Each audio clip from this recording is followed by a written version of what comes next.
las afueras de un pueblo llamado Valle Escondido, entre montañas verdes y caminos de tierra roja, vivía un hombre llamado Esteban.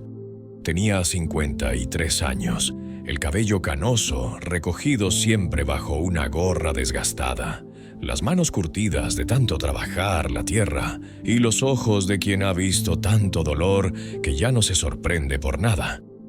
Había sido campesino toda su vida, cultivando maíz y frijol en una pequeña parcela que heredó de su padre. Nunca fue rico, pero tampoco pasó hambre. Vivía solo en una casa de adobe con techo de lámina, rodeado de gallinas que picoteaban en el patio y un perro viejo que dormía bajo la sombra del único árbol que crecía cerca de la entrada. Su esposa había muerto 15 años atrás durante el parto de su tercer hijo, quien tampoco sobrevivió. Desde entonces, Esteban había criado solo a sus 2 hijos mayores, Luis y Javier, trabajando desde antes del amanecer hasta que la oscuridad lo obligaba a detenerse. Les enseñó a cultivar la tierra con respeto, a no robar ni mentir, a honrar su palabra aunque les costara todo. Les mostró que la dignidad no se compra ni se vende, que un hombre vale por lo que es, no por lo que tiene. Luis y Javier crecieron viendo ese ejemplo. Vieron a su padre levantarse cada madrugada, aunque estuviera enfermo. Vieron cómo repartía parte de su cosecha con vecinos que no tenían nada. Vieron cómo rechazaba tratos deshonestos, aunque le ofrecieran más dinero. Y durante años prometieron que cuando fueran hombres, nunca dejarían que su padre volviera a trabajar tan duro. Pero las promesas de la juventud a veces se desvanecen cuando llega la ambición. Luis era el mayor, inteligente pero calculador, con una habilidad natural para los negocios. A los 18 años se fue del pueblo prometiendo que volvería rico. Encontró trabajo en la ciudad como vendedor, luego como comerciante, y eventualmente abrió su propia tienda de electrodomésticos. Prosperó rápido, compraba barato, vendía caro y no le importaba a quién pisaba en el camino. Se casó con una mujer de familia acomodada, alquiló una casa grande en un barrio elegante y comenzó a vestir con ropa que costaba más de lo que su padre ganaba en un año. Durante los primeros meses enviaba dinero al pueblo. No mucho, pero algo. Luego las remesas se espaciaron. Luego se detuvieron. Cuando Esteban le llamaba, Luis siempre tenía una excusa. Estoy ocupado. Papá, tengo reuniones, tengo deudas que pagar, ya sabes cómo es la ciudad.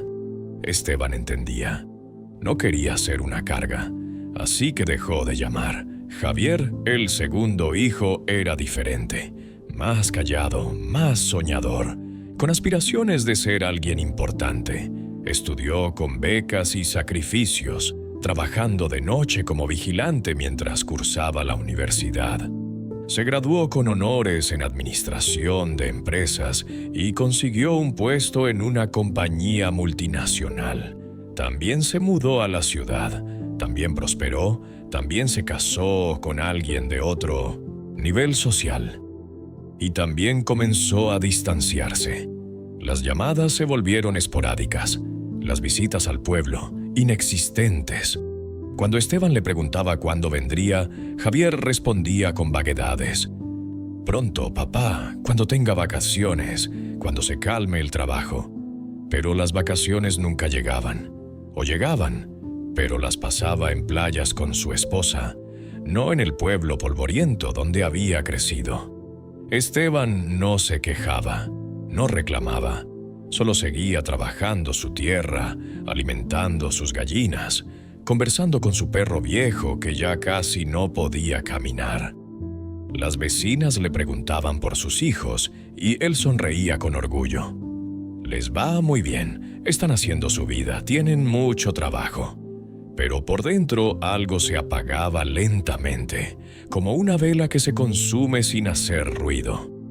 Un día, Mientras Esteban trabajaba en su milpa bajo el sol inclemente, sintió un dolor agudo en el pecho que lo hizo caer de rodillas. No podía respirar. El mundo se oscureció por un momento. Cuando recuperó la conciencia, estaba acostado en el surco recién arado, con la tierra pegada a su rostro sudoroso. Se levantó con dificultad, tomó su machete como bastón y caminó despacio hasta su casa. No le dijo nada a nadie. Pensó que era cansancio, que pasaría, pero no pasó. Los dolores se volvieron más frecuentes. Una tarde, mientras intentaba cargar un costal de maíz, sus piernas cedieron y cayó. Esta vez no pudo levantarse solo. Fue don Aurelio, su vecino, quien lo encontró tirado en el patio y lo ayudó a entrar a la casa. «Esteban, tienes que ir al doctor», le dijo con preocupación. «Esto no es normal». Esteban negó con la cabeza. «No tengo dinero para doctores. Además, ¿para qué? Ya viví lo que tenía que vivir». Don Aurelio lo miró con tristeza. «¿Y tus hijos? ¿No deberían saber que estás enfermo?» Esteban bajó la mirada. «Están ocupados. No quiero molestarlos». Pero don Aurelio, contra los deseos de Esteban, tomó el teléfono y llamó a Luis. Le explicó la situación. Le dijo que su padre estaba mal, que necesitaba ayuda. Luis escuchó en silencio. Luego dijo: «Voy a mandarle dinero para que vaya al doctor. Dile que lo deposito mañana». Don Aurelio esperó. El dinero nunca llegó. Si alguna vez has sentido que tu bondad no ha sido valorada, déjame un comentario. No estás solo. Y quédate, porque lo que viene después te mostrará cómo Dios responde cuando ya no queda esperanza. Pasaron 2 semanas y Esteban empeoró. Ya no podía trabajar su milpa. Apenas podía caminar hasta el baño sin sentir que se desmayaba. Las vecinas le llevaban comida, pero él casi no comía. Decía que no tenía hambre, pero la verdad era que cada bocado le costaba un esfuerzo que ya no tenía. Don Aurelio volvió a llamar a Luis. Esta vez fue más directo. «Tu padre se está muriendo. Si no vienes, no lo volverás a ver». Luis suspiró del otro lado de la línea. «Mire, don Aurelio, yo quisiera ir, pero tengo un negocio que atender. Acabo de abrir una sucursal nueva y no puedo dejarla. ¿Por qué no habla con mi hermano Javier? Él tiene menos responsabilidades». Don Aurelio apretó los dientes. «Está bien, voy a hablar con él». Llamó a Javier. La conversación fue casi idéntica. Javier escuchó, expresó preocupación, pero al final dijo: «Estoy en medio de un proyecto muy importante. Si me ausento ahora, pierdo el puesto. Mándeme la dirección de un doctor y yo pago la consulta desde aquí». Don Aurelio colgó sin despedirse. Miró a Esteban, que estaba sentado en su cama mirando por la ventana. Le contó lo que habían dicho sus hijos. Esteban solo asintió, como si ya lo hubiera esperado. «Está bien», murmuró. «Ellos tienen su vida, yo ya tuve la mía». Don Aurelio sintió una rabia profunda. «No está bien, Esteban. Nada de esto está bien». Pero no dijo más, sabía que no servía de nada. Al día siguiente llegó un sobre con dinero. Era de Javier, suficiente para pagar una consulta médica. Don Aurelio llevó a Esteban al centro de salud del pueblo. El doctor, un joven recién graduado que hacía su servicio social, lo examinó con cuidado. Luego lo miró con seriedad. «Don Esteban, su corazón está muy débil. Necesita estudios más especializados, probablemente medicamentos caros, tal vez cirugía. Aquí no tenemos los recursos, tendría que ir a la ciudad». Esteban negó con la cabeza. «No voy a ir a la ciudad», el doctor insistió. «Si no se atiende, puede ser muy grave». Esteban sonrió con tristeza. «Ya sé, doctor, pero prefiero morir en mi casa que en un hospital donde nadie me conoce». Don Aurelio intentó convencerlo, pero Esteban fue firme. Regresaron al pueblo en silencio. Esa noche, Esteban se sentó en el patio de su casa bajo las estrellas. El perro viejo se acostó a sus pies, respirando con dificultad. Parecían dos ancianos esperando el final juntos. Esteban miró al cielo y habló en voz baja, como quien conversa con alguien invisible. Dios, no te pido que me cures. Ya viví bastante. Solo te pido una cosa, que mis hijos no carguen con culpa cuando yo me vaya. Que entiendan que cada quien hace lo que puede con lo que tiene. Y que, si algún día se arrepienten, encuentren paz. Su voz se quebró. No los culpo. De verdad no los culpo. Solo me duele no haberles enseñado mejor. Las lágrimas rodaron por su rostro curtido, perdiéndose entre las arrugas profundas. No lloró con sollozos, solo con un silencio denso, pesado, como el de quien ha soltado algo que llevaba cargando demasiado tiempo. Los días siguientes fueron una agonía lenta. Esteban ya no salía de su casa. Pasaba las horas acostado o sentado en una silla vieja, mirando por la ventana hacia su milpa abandonada. Las vecinas seguían trayéndole comida. Don Aurelio lo visitaba todas las tardes, pero la soledad que sentía no era física, era del alma. Era saber que en algún lugar de la ciudad, sus dos hijos seguían con sus vidas sin pensar en él. Sin preguntarse si había comido, si estaba solo, si tenía miedo. Una tarde, mientras Esteban dormitaba en su cama, escuchó un alboroto afuera. Voces fuertes, pasos apresurados. Se levantó con esfuerzo y salió al patio. Había un grupo de hombres armados. Eran del crimen organizado que controlaba la zona. Venían a cobrar protección a los campesinos. Esteban los conocía. Habían llegado al pueblo 5 años atrás y desde entonces todos vivían con miedo. Cobraban una cuota mensual a cada familia. Quien no pagaba sufría las consecuencias. El líder del grupo, un hombre joven con tatuajes en el cuello y mirada fría, se acercó a Esteban. Don Esteban, hace 3 meses que no paga. ¿Qué pasó? Esteban lo miró sin miedo. Estoy enfermo, no he podido trabajar, no tengo dinero. El joven lo observó por un momento, luego dijo: Eso no es mi problema, todos pagan. Si no tiene dinero, venda algo. Venda su tierra, venda su casa, venda lo que sea, pero pague. Esteban respiró hondo. Si vendo mi tierra, ¿de qué voy a vivir? El joven se encogió de hombros. Tampoco es mi problema. Tiene una semana. Si no paga, quemamos su casa. Y se fueron. Esteban se quedó parado en medio del patio, sintiendo que el mundo se cerraba a su alrededor. Don Aurelio, que había escuchado todo desde su casa, salió corriendo. Esteban, vamos a reunir dinero entre todos. No vamos a dejar que te hagan algo. Esteban negó con la cabeza.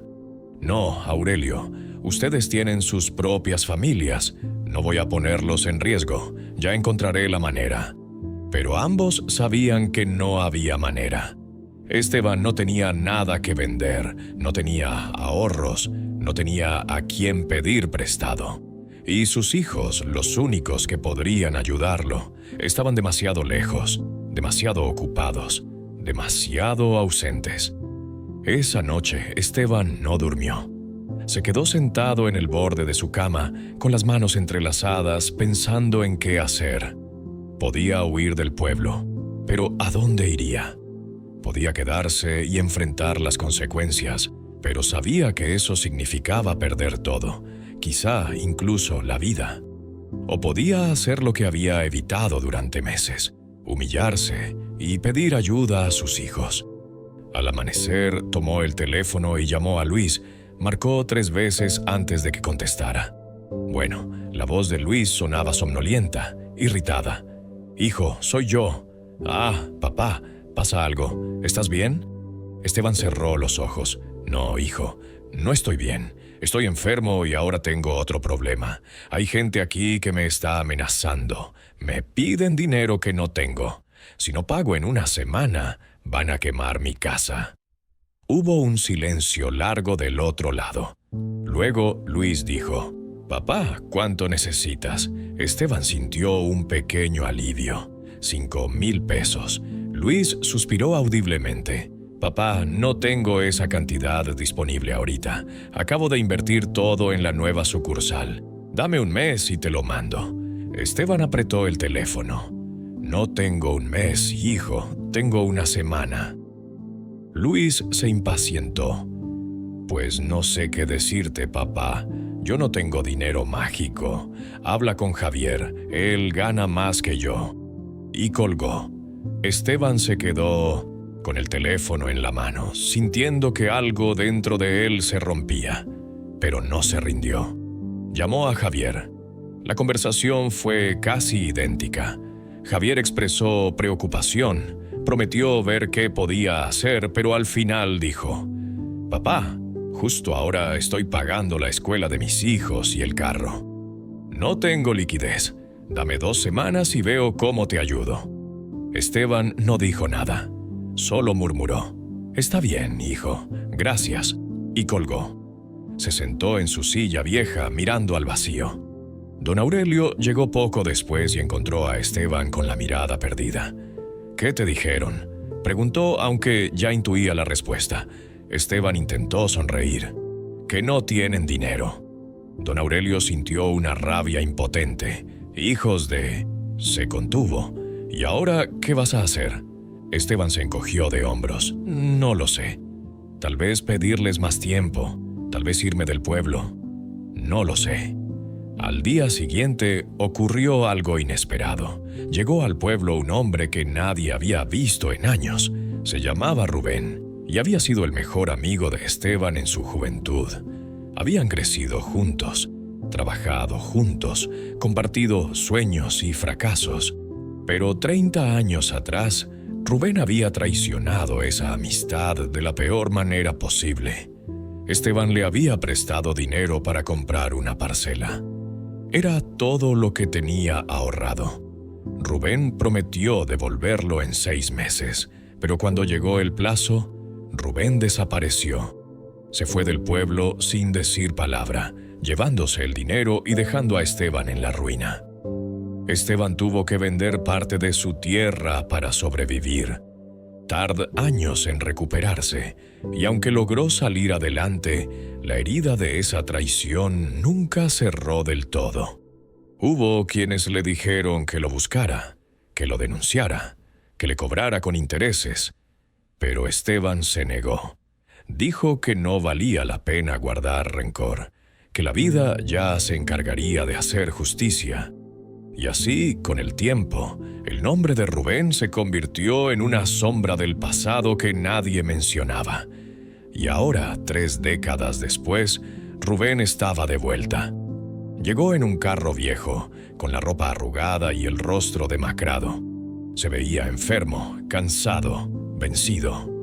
Preguntó por Esteban y la gente lo miró con desprecio. Algunos le dijeron que se fuera, que no era bienvenido. Pero Rubén insistió: «Necesito hablar con él, por favor». Don Aurelio fue quien finalmente lo llevó hasta la casa de Esteban. Lo hizo con desconfianza, con la mano cerca del machete que llevaba en el cinturón. Cuando Rubén vio a Esteban sentado en su silla, casi irreconocible por la enfermedad, se detuvo en seco. Las lágrimas comenzaron a rodar por su rostro antes de que pudiera decir palabra. Esteban lo miró sin expresión. Luego dijo con voz neutra: «Rubén, tanto tiempo». Rubén se acercó despacio, como quien se acerca a algo sagrado que no merece tocar. «Esteban, yo no sé por dónde empezar». Esteban lo interrumpió suavemente. «Empieza por sentarte. Te ves mal». Rubén se sentó en el suelo, no se atrevió a tomar la otra silla y comenzó a hablar. Habló durante casi 1 hora. Contó cómo después de robarle a Esteban había intentado hacer negocio con ese dinero, pero todo salió mal. Perdió el dinero en malas inversiones, cayó en el alcoholismo, su familia lo abandonó. Pasó años viviendo en la calle, mendigando, robando para sobrevivir. Terminó en la cárcel por asalto. Allí pasó 10 años. Cuando salió, intentó reconstruir su vida, pero el peso de la culpa lo perseguía. Cada noche soñaba con Esteban. Cada día se despertaba con la vergüenza comiéndole las entrañas. Hace un mes le diagnosticaron cáncer terminal. Los doctores le dieron 6 meses de vida, quizá menos, y supo que no podía morir sin enfrentar lo que había hecho. Por eso volvió. No para pedir perdón, porque sabía que no lo merecía. Solo para mirar a Esteban a los ojos y decirle la verdad, que había arruinado su vida y que lo sentía más de lo que las palabras podían expresar. Cuando terminó de hablar, Rubén bajó la cabeza. No esperaba respuesta. No esperaba absolución. Solo había venido a vaciar su alma antes de que fuera demasiado tarde. Esteban lo escuchó todo en silencio. Cuando Rubén terminó, hubo un silencio largo, denso, que parecía pesar más que las montañas que rodeaban el pueblo. Finalmente, Esteban habló. ¿Tienes hambre? Rubén levantó la cabeza, sorprendido. ¿Qué? ¿Tienes hambre?, repitió Esteban. Rubén asintió sin entender. Esteban se levantó con dificultad y entró a la casa. Regresó con un plato de frijoles refritos y tortillas. Se lo extendió a Rubén. «Come». Rubén tomó el plato con manos temblorosas. No podía creer lo que estaba pasando. Comió en silencio mientras Esteban lo observaba. Cuando terminó, Esteban dijo: «¿Dónde vas a dormir esta noche?». Rubén se encogió de hombros. «No lo sé. Tal vez en el monte». Esteban negó con la cabeza. «Puedes quedarte aquí. Hay un cuarto en la parte de atrás. No es gran cosa, pero tiene una cama». Rubén lo miró incrédulo. «¿Por qué haces esto?». Esteban lo miró a los ojos. «Porque si yo no te ayudo, ¿quién lo hará?». Suscríbete al canal, porque lo que viene a continuación te mostrará cómo Dios usa incluso a las personas más rotas para cumplir sus propósitos. Los días siguientes fueron extraños. Rubén se quedó en la casa de Esteban, pero no como huésped. Se convirtió en su cuidador. Le preparaba comida, lo ayudaba a bañarse, limpiaba la casa, alimentaba a las gallinas. No hablaban mucho. No era necesario. Rubén trabajaba desde el amanecer hasta el anochecer, como si cada acción fuera una forma de pagar una deuda impagable. Esteban lo observaba con una mezcla de tristeza y comprensión. Veía en Rubén a un hombre roto intentando recomponer algo que ya no tenía arreglo. Y sin embargo, había algo hermoso en ese esfuerzo. Algo puro en esa voluntad de hacer el bien aunque fuera demasiado tarde. Una tarde, mientras descansaban bajo la sombra del árbol, Rubén preguntó: «¿Me odias?». Esteban lo pensó por un momento. «No. ¿Me odiaste alguna vez?». «Sí, durante años. Pero el odio me cansó más que el trabajo. Así que lo solté». Rubén asintió.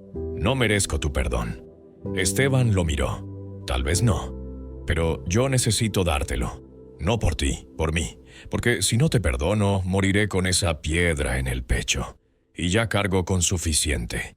Pasó la semana. Llegó el día en que los hombres armados regresarían a cobrar. Esteban no tenía el dinero. No había conseguido nada. Sus hijos no habían enviado nada. Rubén lo sabía. Esa mañana se levantó antes del amanecer y salió sin decir palabra. Regresó al mediodía con un sobre. Lo colocó sobre la mesa frente a Esteban. Esteban lo miró sin entender. «¿Qué es esto?». «Ábrelo». Esteban abrió el sobre. Dentro había 5,000 pesos, exactamente lo que necesitaba. ¿De dónde? Rubén lo interrumpió. «Vendí mi carro. Es lo único que tenía. No vale mucho, pero alcanzó». Esteban sintió que las lágrimas amenazaban con salir. «Rubén, no tenías que hacer esto». Rubén negó con la cabeza. «Sí tenía. Hace 30 años te quité todo. Ahora te devuelvo algo. No es suficiente. Nunca será suficiente, pero es lo que puedo dar. Esteban tomó el dinero con manos temblorosas. No podía creer lo que estaba pasando. El hombre que lo había traicionado, el hombre que le había robado su futuro, ahora le estaba salvando la vida. Esa tarde, cuando los hombres armados llegaron, Esteban les entregó el dinero. El líder lo contó con cuidado, luego asintió. Bien, tiene otro mes de gracia. Y se fueron. Don Aurelio, que había estado observando desde lejos, se acercó corriendo. ¿De dónde sacaste el dinero? Esteban miró hacia la casa donde Rubén descansaba. De alguien que no me debía nada y me dio todo. Don Aurelio frunció el ceño confundido, pero luego entendió. No puede ser. ¿Rubén? Esteban asintió. Vendió su carro, es lo único que tenía. Don Aurelio se quedó sin palabras. El mundo, por un momento, dejó de tener sentido. O quizá, por primera vez, comenzaba a tenerlo. Los días siguientes, la salud de Esteban empeoró rápidamente. Ya no podía levantarse de la cama. Rubén lo cuidaba día y noche, sin descanso. Le daba de comer, lo limpiaba, le contaba historias de cuando eran jóvenes para distraerlo del dolor. Una noche, Esteban despertó con dificultad para respirar. Rubén estaba sentado junto a su cama, vigilante.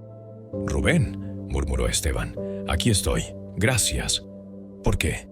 «Por volver, por quedarte, por recordarme que las personas pueden cambiar». Rubén apretó la mano de Esteban. «Yo soy quien debería darte las gracias. Me diste algo que no merecía».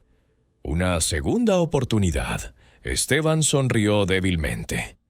Todos merecemos una segunda oportunidad. El problema es que pocos tienen el valor de tomarla. Tú lo tuviste. Eso vale más que todo el dinero que me robaste. Quédate hasta el final, porque lo que viene ahora te mostrará cómo esta historia cambió no solo a una familia, sino a todo un pueblo. 2 semanas después, Rubén murió.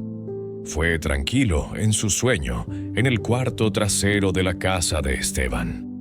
Cuando don Aurelio fue a despertar a Esteban para darle la noticia, lo encontró de pie junto a la cama de Rubén, con una mano sobre su frente. «Ya lo sé», dijo Esteban con voz suave. «Lo supe en cuanto amaneció». El aire cambió. Organizaron un funeral sencillo. No muchos del pueblo asistieron, pero los que fueron lo hicieron con respeto. Esteban, aunque débil, insistió en estar presente.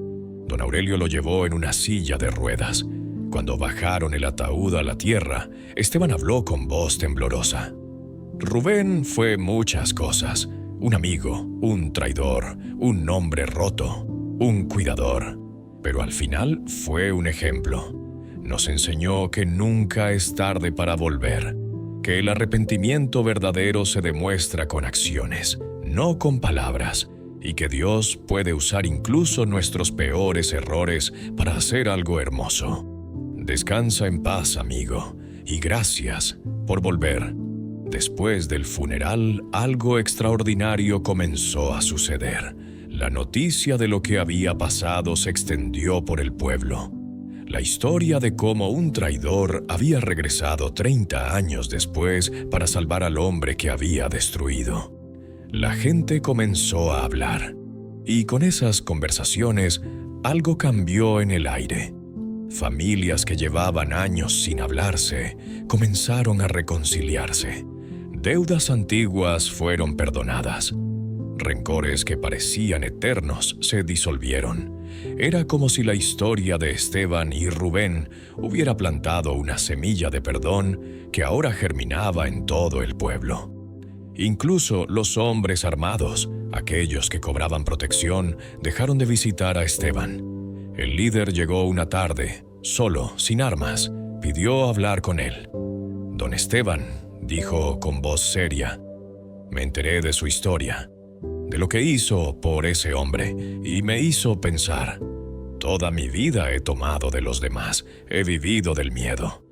Pero usted le dio a quien no lo merecía. Y ese hombre le devolvió la vida. Nunca había visto algo así. Hizo una pausa.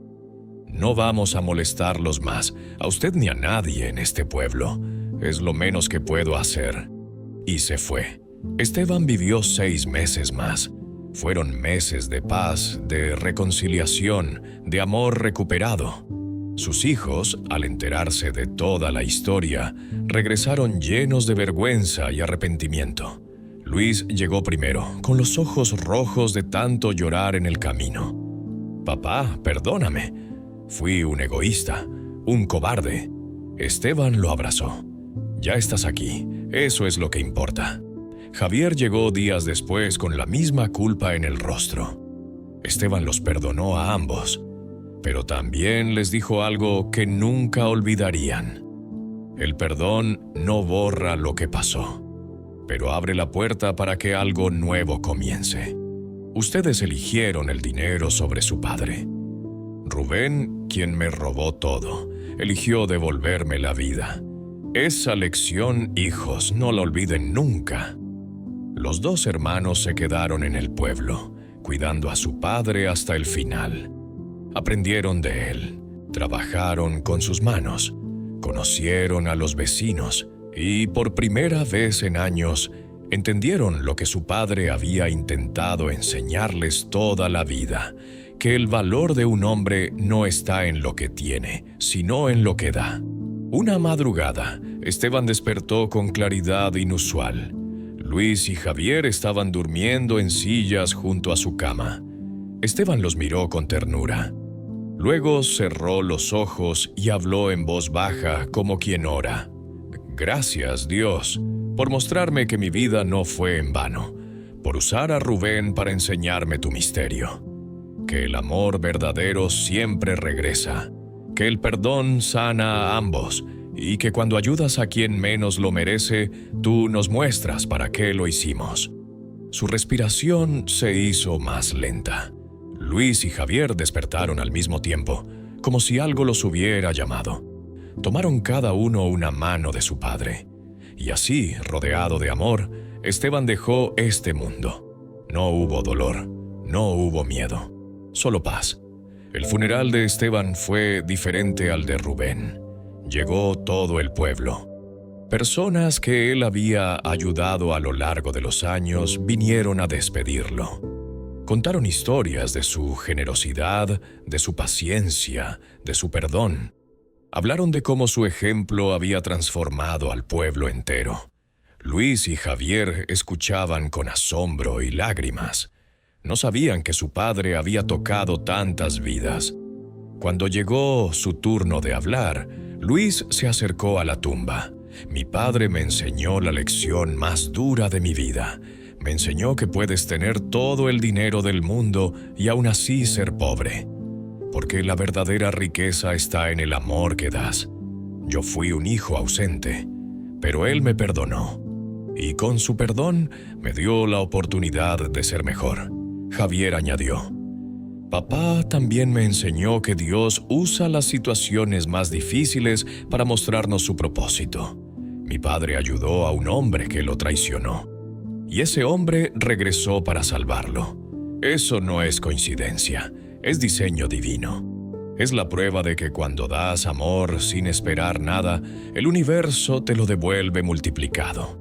Y ahora, amigo, amiga, déjame preguntarte algo. ¿Has guardado rencor contra alguien? ¿Hay alguien en tu vida a quien no has perdonado? ¿Alguien que te lastimó, que te traicionó, que te abandonó? Permíteme decirte algo que Esteban aprendió de la manera más dura. El rencor no lastima a quien te hirió, te lastima a ti. Es un veneno que tomas esperando que el otro muera. Pero el perdón es libertad. No perdonas porque la otra persona lo merece. Perdonas porque tú mereces paz. Y cuando perdonas, cuando ayudas a quien menos lo merece, Dios te muestra para qué lo hiciste. Tal vez no hoy, tal vez no mañana, Pero eventualmente verás cómo ese acto de amor aparentemente desperdiciado regresa a ti de maneras que nunca imaginaste, porque ese es el principio del universo. Lo que siembras, cosechas, y cuando siembras amor, incluso en tierra seca, Dios se encarga de hacer florecer lo imposible. No guardes odio, no cargues rencor, no desperdicies tus días en síntomas amargura. Abre tu corazón, perdona, ayuda, amas y confía en que Dios, en su tiempo perfecto, te mostrará para qué lo hiciste. Si esta historia tocó tu corazón, compártela. Suscríbete para más historias que transforman vidas. Y recuerda, cuando ayudas a quien menos lo merece, no lo haces por ellos. Lo haces porque en ese acto de amor desinteresado te conviertes en la mejor versión de ti mismo. Y eso nadie te lo puede quitar.